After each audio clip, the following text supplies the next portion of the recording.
You want to go ahead and continue? Yeah, Mm.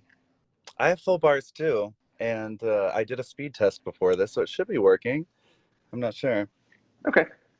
I moved rooms. It was working fine for my computer in that room, but maybe my phone it doesn't like. But I'm in a different room now, and I think we're good. So, could you hear everything I said before? Yeah, I can hear you perfectly. Okay, good, good, good. All right, so I want to dive right into this because I know we have limited time today. So I want to start with your childhood, if you don't mind. What kind of childhood did you have in Texas, hmm and when did you really get into the arts? yeah, I had a pretty great childhood. I was very close with my family, and I got into the arts very young, around age 8. Cute. And I started singing at this place called Johnny High's Country Music Review. I would sing at different nursing homes, anything I could do to just sing I, all the I time. I imagine Yeah. you. I And th imagine you as that little yodeling boy in Walmart. You know who I'm talking about? I forget his that, name. oh my gosh, I honestly love him so much because I relate to him. I was like, that Right? was me. Yes, that's why I imagine little Scott in Walmart in Texas just singing at the front with the greeters. Literally, that was me. And I was singing a George Strait song called Ace in the Hole. You got the heaven Yep, ace in the hole. Yeah. yep, very familiar. We grew up in Texas too. Yeah. Yeah, and it was great. And I did theater too. And I honestly had like a chipper little childhood. I think I did develop insecurities because I was effeminate, and Texas is hyper masculine, and I grew up in a Catholic family, and it was just like always like baseball, sports. So I did all that stuff and didn't totally fit in. So insecurities developed there in my childhood, but I always was really strong at singing and had a big personality, and so I did and was very close to my family. So it was pretty peaceful childhood. Good, good. What were the obstacles that you faced in growing up gay in Texas? Realizing that you were different. Was it something you knew at a young age, or is this something that you kind of grew into as you got as a teenager, as I did? I didn't really even know what gay was when I was little until I got the internet, and then I was like, oh, that's what gay is. Yeah, I like that. Yeah, I always knew I was different, but I didn't really think that much about it. Yeah. But as you turn 13, 14, I started to realize I was gay, but I was like, that is not an option. And so I like made a promise to myself that I would never come out, that I would never be different, and that I would hide it for the rest of my life. And so I had made that promise to myself I know it's so sad, LOL, also didn't last. Fast forward a few years, did not Right. happen. But yeah, I think that was a huge obstacle for me, was just having to like be someone I wasn't and hold on to a really big secret um, for so many years. Well, 3 years. 3 years. So what age did you come out then? I came out at age 17 because I could not keep it in anymore. It was just not an option. Same, same. I came out at 15, and at the time I left home at 15 because coming out wasn't an option, but also staying in the closet wasn't an option. So I figured Right. out how to make it work. So you Yeah. said you started singing in like nursing homes. Was there any church singing? I had a lot of church singing when I was little. Yeah, I did some church singing, but the music at the church I grew up in was like very Catholic mass. So it Oh, wasn't like huh. a lot of singing. It was just more like chanty type singing. But I was in this thing called God's Country Kids, and I was in like Radio Disney, like this Radio Disney group, and we would just sing at like fairs and parks and nursing homes, and um, yeah, that was my first introduction to performing for people, even if it was So like 12 people. people know my feelings on the church and the experiences that I had there, but I will say one thing: the Pentecostals know how to sing. That was Yeah. the best part of church was basically the hoedown at the beginning and the hoedown at the end. That part Oh of my it God, I yes. did always look forward to. I know I was always jealous of the people who went to churches where they like sang Christian contemporary and belted or gospel. I was like, that sounds fun. It was, and it really molded and cultivated a love of music for me. So there are, on one hand, I think some churches, I won't lump all of them in together, can do some damage to kids, but there are some nice things about it as well. Because a lot of times, as you're very aware, in schools these days in America, so many budgets have been cut in the arts that kids aren't getting exposed to music at school. and Oh, that love is not being cultivated. And those little Scots who might turn into big Scots when they're older aren't going to get the chance because they're not being exposed to music. So that is one thing that your church can do, is it exposes people to music like me, because I didn't have any music programs at my school when I was little at all. I know, and that's so sad because music programs are what got me into music. I mean, choir and theater were my escape. So I was in choir from elementary school all the way through high school. And in high school, I was totally a choir nerd. I was in like 4 different choirs, would stay after school and sing with Kirsty and Mitch that are in my band. I would sing with them after school just for fun. And that's honestly how Pentatonix really got created, was from those choral programs and that love for music. And so it is so important to be introduced to it. Tell me about the time in high school with them. Like I had forgot it was high school when you guys met. I thought it was like early college, but yeah, it's been a long, and I say it's been a long time, like you were in high school as long ago as I was, but not nearly. Yeah, but it's been a while. It's been a while. Yeah, yeah. Well, actually, Mitch, I even met when I was like 10 years old. But yeah, we all went to high school together. We were really close. We had a huge high school. I mean, my graduating class was like 800 people. And so there was a Wow. lot of people in the choir program and theater program. So we all like were friends, and we had our little microcosm, which was really, really nice because I definitely did not fit into a lot of the high school, but at least I had my choir theater friends. And Mitch, Kirsty, and I were silly and goofy. And instead of getting invited to parties, we were going and making like music videos at the local car wash and like just being silly and creative and like I just pictured Mitch on the hood of a car, you spraying the hose on him slinging his hair. But I also recently saw a picture of Mitch from high school, and I couldn't believe it was the same person. So that Mitch probably wasn't doing that. New Mitch is. yeah, yeah, exactly. So how did I know you said you were in choir all through elementary and middle school and high school, but how did the a cappella thing come on your radar? Was that inspired by Glee, maybe? Was that out of at around that time? Yeah, I think it partially was. I was really into Glee. I loved it. We would have like watching parties where we would watch it every week. But I honestly got into acapella when I went to college. Okay. I joined SoCal Vocals, which is an acapella group at USC. And I joined it just because I didn't want to join a frat, but I also wanted to make friends. And I was like, Nice. here's a bunch of like nerdy singers who love to party and sing all the time. And I was like, that's me. So I joined SoCal Vocals, and they were all on the sing off at the time.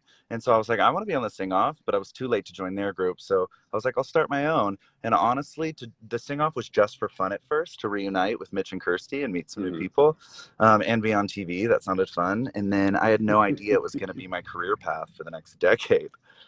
It's funny, the part that you mentioned of, oh, I got into this group because I was looking for friends, and they were the nerdy people that were sitting there singing, and I was like, I can do that. This is my people. It takes me back actually to the first night I met you. And my castmate Karamo had brought me to your house for one of your midsummer nights parties, or I forget exactly what you called it. This is obviously pre-COVID years ago. And I get there, and there's you, who I knew to be a singer, and Betty Who was there, and Shoshana Bean, and all these other Leroy Sanchez, all these other amazing singers, and you're all just sitting around the piano in your living room, singing song after song after song, and I just thought to myself, oh, I found my people. Like Aw. music, that connection that you have, the connection that music brings, not only to the people listening to it, but the people singing it and putting the music together is just so, so magical and special. I don't even know if I've ever told you that, but I sat in your living room like almost in tears going, ah, because I had never really been around people who loved music as much as I did. And it felt really good. Oh Yeah. yeah, I love that so much. I mean, that event is so so special. It's one of the things I love about living in LA is there's so many artists, and when you get a group of people that are all passionate about music and we all just like get lost in the creativity and fun of it all, it's just like a magical out of body experience. So it's good to hear that you loved it. Thank you. Sorry, I broke up a little bit there. So back to the sing off, now that I went off on my little tangent about us meeting. So when you won the sing off, then what? At what moment did you think, and at the time, what did your future hold? Yeah, so when we won the sing off, we were like, "Oh my gosh, we're about to be as famous as Kelly Clarkson tomorrow." We were we were feeling so confident about everything, but actually it wasn't as glamorous of a win as you would think. I mean, we met with publicists and labels and that felt cool, but the first thing our label said to us was like, "Oh, we forgot that we're going to get an a cappella group signed. We didn't know that was part of the win." And they're like, "We're not really interested in y'all, so we're going to drop you." So we were dropped within a week. And then Wow. our social engagement on Twitter was really low. Like, on to the next thing. The new season of The Voice started. The new season of The Sing Off was coming up, and we were just kind of left in the dust. But we had all moved to LA to commit to this. So what we did was, okay, I guess we'll just start a YouTube channel. And I took out my iPad 2, I think it was, and we just filmed random videos of us singing stuff and put it on YouTube because it was our way of directly connecting with fans and kind of taking it into our own control. And the videos just started going more and more viral as that ended up being our career path. So I think it would be safe to say then getting dropped by that label was a blessing in disguise. Oh yeah, easily. It was, I mean, the deal was like atrocious, you know. It was like they own everything. We make no money for years and years. You know, those deals are really, really brutal. Hmm. And so we got out of that deal, built our own fan base. And then when we signed our new deal, we had so many fans that we had the leverage to get a deal Right. that was worthwhile. And I think that's a prime example of kind of what we're here to talk about today is, a lot of times the journey to a major success is filled with a lot of disappointments and failures. And Mhm. probably that day when you guys got dropped, you're probably devastated, right? Very, very devastated. Yeah. But like you just said, it ended up being so amazing for us. And all the disappointments we'd had through the years, I'm very thankful for because you learn and you grow and you know what you want for yourself. And there is the cool thing about the music industry, there's no one path. You can do it in so many different ways. So we just learned not to take no for an answer, which was a good thing to learn early on. Absolutely. One of my staff years ago said that when I die, and that he might be the one to kill me, he was going to have "will not take no" for an answer engraved on my tombstone. And you've got to be like that, especially in this industry. You hear constant no's, no, no, no, no, no, no, no, and that's what you get the most. And if you Yeah. listen to those no, if you listen to those people that tell you, oh, this is never going to work, oh, an a cappella group can never be mainstream, an a cappella group could never win 3 Grammys, just tell them no. Yes, you can. Exactly. And speaking of acapella, what kind of pressures do you think you guys have faced as an acapella group in the world of pop music? Do you feel the pressure to keep the integrity of an acapella group while also being mainstream? Because you guys pretty. I mean, Glee had a big hand in it too, but you guys definitely took acapella mainstream. You guys were the first cool acapella group ever. Yeah, well, thank you.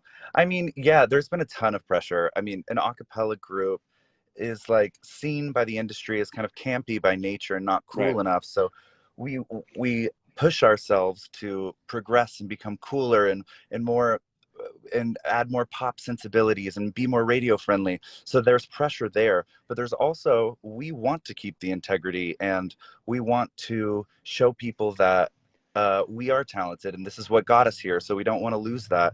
And so it's this constant balance of trying to evolve and push ourselves, but also not lose what made us special in the first place. And I would say that's been like a conversation we've had at length over the years. Yeah. Um, have you guys? I mean, I definitely think you've stayed true to yourself, from back in the day when I saw your original videos years ago and to now, obviously you've become more polished, you've started writing your own music, which the last album was amazing. What Thank do you. you what are your biggest inspirations and what do you think is your biggest drive to continue doing it like that? When we all sing together Pentatonix, it's just this feeling you get. It's so much fun. There's so much magic to it. And it's such a special thing that we all feel every time we sing, which is why I think the group's been around for 10 years, because we all know how rare and special this thing we have is. And so that has just really been a driving force for keeping us creating and keeping us focused on what's next. But like we all inspire each other, our camaraderie, our love for each other, and our love for what we do. Your concerts. I sadly have never been to one personally yet. But your last tour, every time you would post videos, the magic and the excitement and the energy and just it brings me to tears thinking about it now, seeing how much your fans connect with you and how much they can feel the love that you guys have for each other and the love that you have for them. And it's just you, it's almost like there's this electricity in the auditoriums you're in. And it's not something that you see in a lot of from a lot of artists. You know, a lot of times they're getting up there, they're singing their songs, you know, that's that, it's a performance. But you guys, you can really feel the love in your music. And that's one of the things I think that's been a key to your guys' success. Oh, thank you so much. I mean, we are obsessed with the Pentatonix fandom and all the Pentatonix supporters. It's so cool when we perform shows because of that electricity and the support we're getting from everyone. And it feels like one big family. And then people come with their daughters and then their daughters. And it's like this whole, it feels each night on tour like an event. And not just playing another show, which is why we tour so much because it's our favorite part of the job. I love that. I love it. When is your, have you rescheduled your next tour, by the way? Well, we have one in Europe for March that will hopefully Awesome. happen, depending on everything, you know. And then Right. we are planning a tour, hopefully for later this year, but it's not confirmed yet. But we are, I mean, that's at the top of our priority list is getting back on the Yeah, road and connecting with people again. I can't wait. So from touring to YouTube to the Sing Off to Grammys, you guys won your first Grammy in 2015. What do you think is the biggest challenge you face getting from the Sing Off to winning Grammys? You know, I think a big challenge was kind of earning the respect of the industry. You know, it's like when people see a cappella group, they think like, oh, that's just a gimmick. That's a 15 minutes of fame thing. Oh, they went viral a couple times. They aren't like a really like big act that can win Grammys and play Madison Square Garden. And so I just felt like we were always kind of like when we did events like the AMAs or something on the carpet, I always felt like we were the ones they wanted to talk to the least. Like everyone's taking pictures of Katy Perry and all these people next to us, but no one wanted to take pictures of us, you know? So we were kind of like, and like we're choir nerds and stuff. We were used to that, but like that, I think like getting people to look at us and be like, wait a second, they're a moment, they deserve respect and they deserve a place in this industry, I think was a tough thing. But you know what's interesting about the first Grammy, since you mentioned it, is our budget for that was $400 to $600 for that song and video. And we filmed that in a kitchen. We put up a black sheet from Target, like a bed sheet, got a ring light, filmed it. We got those blue contacts last second. I just brought them to the shoot, stopped at a costume store. It was all very DIY because we had no funding from a label and we had no funding from anywhere. And so we were just kind of scrappily doing it ourselves. And then it led to winning a Grammy and going up there and giving a speech. And I just think that like that is a testament to anyone can anyone can do this and you don't Yeah. need to wait for anyone to believe in you. Exactly. You know, a lot of times, especially in music, people are like, oh, I got to wait till I get signed, or oh, I got to wait for this. No, just put yourself out there. Because if, when you put yourself out there and you genuinely show people who you are, that's what people want to see. They don't, you Yeah. know, these beautiful, polished music videos, those are great too. They have their place. But I think you guys have proven so, so well that just putting yourself out there and letting people see the authentic you is what people are really going to gravitate towards. Exactly. And people love that nowadays too. I feel like authenticity is in a lot of ways because social Yes. media feels so curated and fake so much. People are craving that authenticity.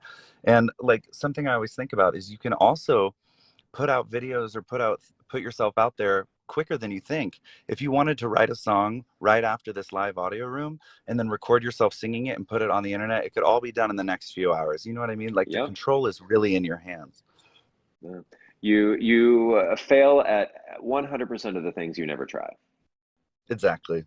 Yeah. And a lot of Yeah. the things you try as well. Exactly. You fail at 100% of the things you never try and 80 to 90% of the things you do, but you know what? You really only need that 10% success to actually make it. Exactly. Exactly. You know, when it comes to your guys' music, a lot of your hit songs back in the days have all been like really cool covers that you guys have remixed and reimagined, and even songs that had kind of lost their luster and they're cool, and you guys made them cool again. What do you think, though, led to your decision to go from mostly cover songs to putting out your own original music? Was it that you finally had time sitting home during quarantine? Yeah. I think it was just like we are all artists and we all have stories we wanted to tell. And we had done so many covers and we'll always do covers because that it's something we're very passionate about. But I think that we thought we feel like we can do it all. I mean, we want to step outside our comfort zone, evolve, progress, and show people kind of more the real stories that we've experienced over the past 10 years. And the music is great. Coffee in Bed, I love. It's so Oh, cute. thank you. About Mark is one of my Yeah. favorite songs on the album. Oh, thank Um, you. so when it comes to recording and touring and just dealing with it's five, right? Yeah, five personalities. What are the biggest hardships that you face as a group? So that you face working with other people? Because I know I'm also in a fivesome, and sometimes five personalities can be a lot, no matter how much you love each other. You're shoved on planes and on tour buses and together 24/7. It can be hard. So, what is it the biggest challenges that you think you guys have faced as a group? Yeah, I mean, we've had our ups and downs for sure. One thing I will say is I've always, and everyone in the group feels this way, I've always felt really grateful that we do come to unanimous decisions pretty easily and we get along really well. I think it's because three of us have been friends for so long and like everyone feels very level-headed. But of course, there are those moments because we come from different creative backgrounds. We have different creative visions at times. And so all of us have to make sacrifices as you would in any relationship. And so there have been moments where we've disagreed on something and it sometimes would get a little bit heavier, but I think we've been a band for 10 years because we really are good at communication and sacrificing our egos to for the better of the group. I love it. I love it. At one point, one of your original members did decide to leave the group, and you had to replace him. How did that affect you guys at the time? I mean, it was terrifying. Avi is such an incredible talent, and he has a bass voice like no other. And he knew a cappella so well, and so we were like, who else do we know that can sing really low bass and also knows a cappella well and is willing to join the group and is a perfect fit and like matches our energy, personality wise. There were so many boxes that had to be checked, and so we were terrified. I mean, a lot of us thought the group might fall apart. Um, but and we only had 40 people audition. That's how many little bases there are out there. And so we had 40 auditions. We narrowed it to eight. We sang with the final eight in person and hung out with them. And Matt just came in and was this like checked all the boxes, like an incredible bass singer that sings perfectly in tune, was passionate about a cappella. He was such a light, just an incredible And personality, he's hardworking. so sweet. He's so, so sweet. Yeah, he's the sweetest. And so right after he joined the group and it clicked instantly, I think all of our anxieties kind of fell away and we all were like, "Oh, great. We're back at it. Let's keep going." But it was And really scary for a yeah, good 3 months. I think that's one of those moments, again, that's a good example of, there might be times in your career, and if it's entertainment or accounting or whatever it is, that a major change happens, and you think, oh God, this is where it all ends. This is where I've got to, pick up the pieces and move on and do something else.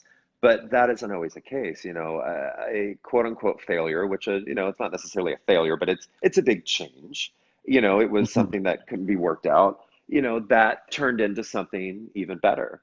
And so I think it's just another prime example of sometimes you might think a situation is detrimental to your career, your life, but it often just leads to bigger and better things. Yes, so often. And like that point is so true because I am just so terrified of change. That's a big part of my personality. Over the years, I always hold on to things like a hoarder. Like I just like I'm so afraid of change and letting things go. But as I've had to over the years, I've learned that it does lead to bigger and better things. And it's way more manageable than you think. Once you rip the band-aid, it's like, oh, I thought I was gonna drown, but actually it's shallow water. It's not as bad as you think. I've had those situations happen, in business. Before I was in entertainment, I had my own design firm. I still have a design firm, but I also had retail stores around the US, in New York, Miami, Atlanta, and New York, Miami, Atlanta, and LA. And, there were definitely times where things didn't work. Locations didn't work. We opened at the wrong time for a neighborhood. And I had to make the decision to close a location. And I remember just thinking, oh, I'm such a failure. This is the end of it all. This is where everything crumbles. And you close it, and then, a week or two later, you're like, oh, wow, that was actually the best decision ever. At the Yeah. time, you're devastated. You're like, God, oh, I made a mistake. I screwed up. I'm never going to be able to fix this failure. But you're like, oh, actually, no. That wasn't nearly as big of a deal as I thought it was. And now everything is way better now that I ripped the Band-Aid off and did that. But if I didn't rip that Band-Aid off, I would have continued to struggle and have tried to make wrong decision work when it was never the right decision, and I should have never been trying to make it work. So Hmm. sometimes giving up on one thing is the best decision. And a lot of times people are like, "Oh, I don't want to give up. I don't want to be a failure. I don't want to be a quitter." But it's not quitting. It's not failing. It's learning from that mistake and trying something different and better the next time. Exactly. Yeah. And honestly, there's no such thing as like ultimate failure. It's like you can keep working, you can keep going through those failures and Yep. growing and growing. And like, I know it's a cliche story, but you hear about the actresses that started when they were 50 and now they're Oscar winners. Yep. Those are super true stories, which is like gives me constant hope. It's like an exciting sentiment to think about. Yeah, Samuel L. Jackson, one of the most famous faces in the world, I don't think he got into business until his 40s. Yeah. And look at him now. One of the things that this business can take a toll on is our mental health. Oh yeah. A lot of times people will think that, oh, this business is so glamorous, you must be so happy all the time, but it can take a toll. Excuse me. So from the time you started in this business to now, mental health has definitely become more of an open conversation. And have you had to make any specific life changes in the last few years to keep your mental health in check? Yeah, I mean, the music industry will take a toll, any industry will take a toll Yeah. on your mental health. And I think that definitely happened to everyone in Pentatonix. When we started gaining momentum and amazing things were happening, we thought, momentum is rare. Let's work every single day, every single hour of the week, Hmm. tour nonstop, go as hard as possible because this is an opportunity not a lot of people get. And that really Hmm. worked for us and we enjoyed that. But after years and years and years of that, I mean, we were getting worn down, burnt out, and Hmm. it was really a bummer. And so we've learned, and I've learned personally too, to scale back, practice self-care, um, learn to say no to things, and Yep. really stay in tune with where your emotions are at, and constantly be working on yourself to better yourself, um, and don't just run yourself into the ground. You're preaching to the choir because it sounds exactly like our journey with Queer Eye. It was go, go, go, go, go, go, go. People are resonating with this, they're connecting with us. Let's do more, let's do more, let's do, 485,000 seasons a year. Let's go on press tours, let's go on book tours. And I have to say, by the time we got to season 5, we were exhausted and we were jaded and we had burnt ourselves out. And I actually, when to somebody who doesn't know us well, you wouldn't really notice it. But I look back and I look at season 5 and I see the expressions on our faces and I hear our conversations what we were having with heroes. And I realize I'm like, God, we were burnt out. We weren't Hmm. connecting like we were in the past. And the pandemic has been horrible and it's a lot of negative things about it, but one of the things that was beneficial to us as a group is it allowed us to take a moment for our own mental health and to breathe and to get a rest and to come back with an open mind again and refreshed. And season 5, I remember, I don't think I cried once the whole season. And our show is emotional. But season 6, coming back after a year of actually taking a mental health break, I don't think Anthony and I made it through 5 minutes of the first episode without bawling. And I remember thinking to myself, I was like, oh, I'm like, we're back. I'm like, oh, this feels so good. This feels right again. Like I feel happy to be here and to be connecting and helping people. And I think this season we had such a stronger connection with our heroes than unfortunately the last season, just because we took that time to make sure that our mental health, we put our oxygen on before we were helping other people. Because the last few seasons we were just walking around putting oxygen on everybody else, and we weren't, putting our masks on first. That's a plain reference in case anyone didn't get that. So it's so important sometimes, even though the momentum is going and you're like, God, I feel like I have to work constantly. Don't. I saw I Yeah. saw I saw a quote the other day, and it's kind of dark humor, but it said, "Every dead body on top of Mount Everest was once a highly motivated person. So calm down."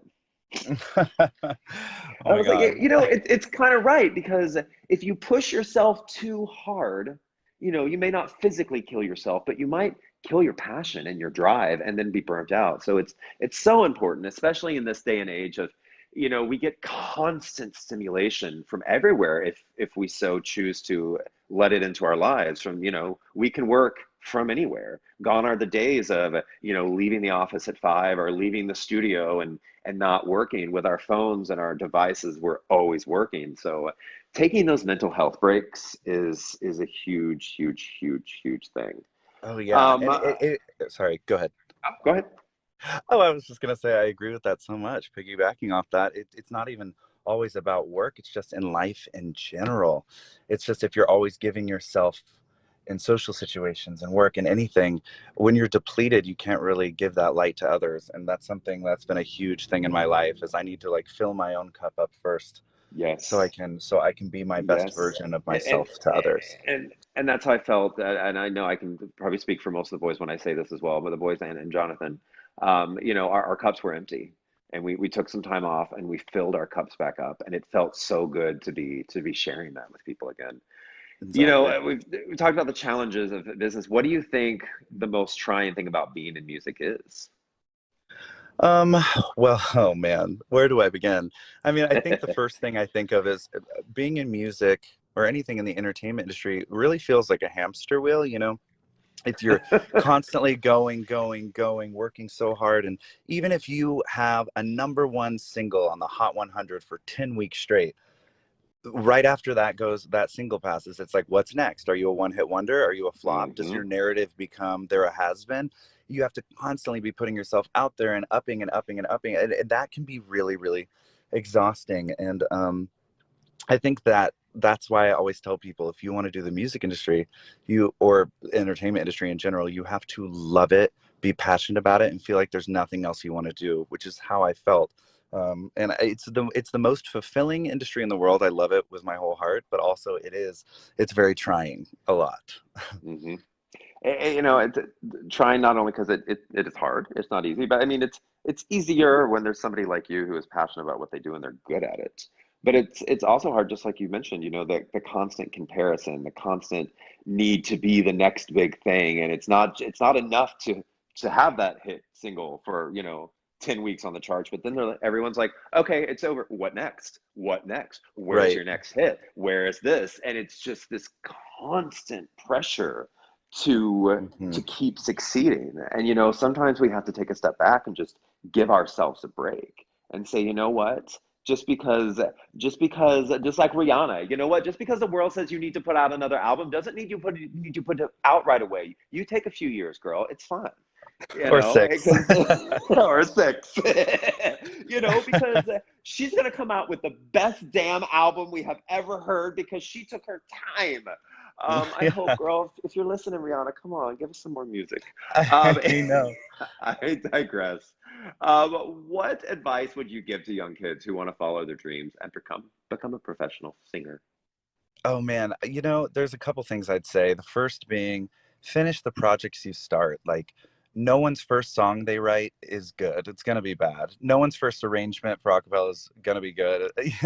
It's like you're going to fail so many times. I know that's been the theme, but you have to just even if you become uninspired, you have to finish the project because it's always there's this moment of inspiration where you think you're about to make the best thing ever, and then there's this valley that happens where you're just like it becomes hard and you lose interest, and that's where most people drop off. But if you can push through that and just finish the project, then you'll get better and better and better slowly but surely. And the people who can push through those things are the ones that become excellent. So that would be the main piece of advice I give. And then the other thing I would say is, I said this earlier, but you just only do it if you really, really love it. If you're in it just for like the potential fame or like the glamour of it all, that's really not going to last. You're going to become No. exhausted. You have to be passionate about music. You have to be passionate about interior design. You have to, you know what I mean? Yeah, I do. I do. Yeah, You know, it's because that passion's the only thing that's going to get you through some of those hard times. You know, exactly. if it's not a passion, if it's just a yearning for fame and fortune, it's going to get hard, and it will get hard because it is hard, and you're going to give up. You know, so don't go down that road unless it's just that, like you said before, it's the only thing I can do. There's nothing else I can do with my life. I am Exactly. worthless at everything else. This is the only thing I'm good at. And if that's the way you feel, then go. Not that you're worthless at anything else, but you know what I mean. Yeah. Wrapping up because I know we're running out of time soon. But what are some of your personal goals or your next milestones you want to reach, both personally and as a band? You and Mark, which, if for those listening who don't know who Mark is, I'm sure everybody listening does. Mark is Scott's amazing partner who we love dearly. And then there's also little Bubba, which Bimini's on my lap right now, and she's really yearning Aw, to meet her cousin Bubba. I know they need to have a play date. Um, yeah, I have a lot of personal goals. I want to expand my creativity into other areas in the industry. Like I've done a couple voice acting gigs, and I'm trying to pitch TV shows, and I started a girl group called Citizen Queen, and I'm working with kids now. I love to create and I love to collaborate with people. And so I love doing that in all areas of the industry. And then also, I believe in the next 10 years, Pentatonix I truly believe this is going to reach new heights that we've never reached before. And the whole band is very unified in that front. And we're all feeling very inspired right now. So I'm excited to see kind of where we go with that. And then, of course, Mark and I just celebrated our 4-year anniversary. And so Congrats. we just fall in love more and more every day. And we're working on a project together too. We're writing a children's book together, and we're really Aw, excited about that. Yeah. So just creating and being inspired and trying to live in the moment. I love it. I love it. Well, what's next for you in PTX? Next for PTX, we're going to get back on the road as soon as we can. We've been talking about that a lot. We have started writing again and discussing what kind of our next move is with originals. I know Lucky Ones Mhm. just came out, but we're constantly Yes, thinking and about it's that. and And for then we those of have. you who haven't heard it yet, Lucky Ones is so good. I literally, when it came out, I had it on repeat for weeks. Thank you so much. Yeah, we're really, really proud of that album. And a bunch of like kind of fun, bold, different projects for us that are coming up that I can't really reveal yet, but there's a lot of Okay. amazing stuff coming up. And the band has been meeting every single day. And we've just like, I think this like kind of I know the pandemic's not near over, but as it kind of things start to open up, the band is reunited and we've just been like pedal to the metal type thing. I love it. I love it. Well, babe, this has been awesome, and I thank you This has so been much for amazing. joining me on my first audio room with Oh my Facebook. gosh. It's Thank you been so much such a for having pleasure. me. And I didn't know Of I was course. first. I'm so honored. Yeah, I wanted you to be first. I wanted, my doppelganger little baby brother to be first. I love that so much. All right. Well, hey, babe, I will see you. I will see you later. All right. Love you. I Thank you will so see much. you And thank soon. you, everybody, so much for listening. Join me on my next one, which I will be announcing very soon. Mwah. Bye. I love you all. Love you. Bye, y'all.